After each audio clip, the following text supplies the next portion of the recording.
প্রিয় বন্ধুরা, আল্লাহ পাক রব্বুল আলামিন প্রত্যেকটা বান্দার প্রত্যেকটা মাখলুকাতে রিজিকের দায়িত্ব নিয়েছেন এবং গ্যারেন্টি দিয়েছেন কি প্রত্যেকটা মানুষকে প্রত্যেকটা প্রাণীকে আল্লাহ পাক রিজিক দিবেন।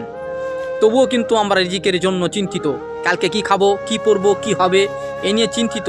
আর এই চিন্তিত হওয়ার কারণে কত মানুষ আল্লাহর ওপর ভরসা না করে হারাম পথ বেছে নিয়ে হারাম ইনকাম করছে।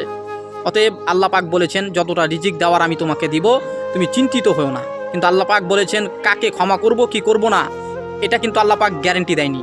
কিন্তু আমরা এতে চিন্তিত নয়, যেহেতু আমাদেরকে এই জায়গাতে চিন্তা করা উচিত ছিল যে আল্লাহ পাক আমাদেরকে মাফ করবেন কি করবেন না, আমাদের কবরে আযাব হবে কি হবে না, আমরা যে কাজগুলো করছি সে কাজগুলো গুনহার কাজ করছি না নিকির কাজ করছি, সেগুলোর দিকে চিন্তিত না হয়ে আমরা কালকে কি খাবো, কি পরবো, আমার কখন ব্যাংক ব্যালেন্স হবে, টাকা পয়সা হবে, গাড়ি বাড়ি হবে, এ নিয়ে আমরা কিন্তু চিন্তিত। আস্তাগফিরুল্লাহ রাব্বি মিন কুল্লি জামবি ওয়া আতুবু ইলাইহি লা হাওলা ওয়ালা কুওয়াতা ইল্লা বিল্লাহিল আলিয়্যিল আযীম। অবশ্যই ভিডিওটি ভালো লাগলে শেয়ার করে দেবে বন্ধুরা।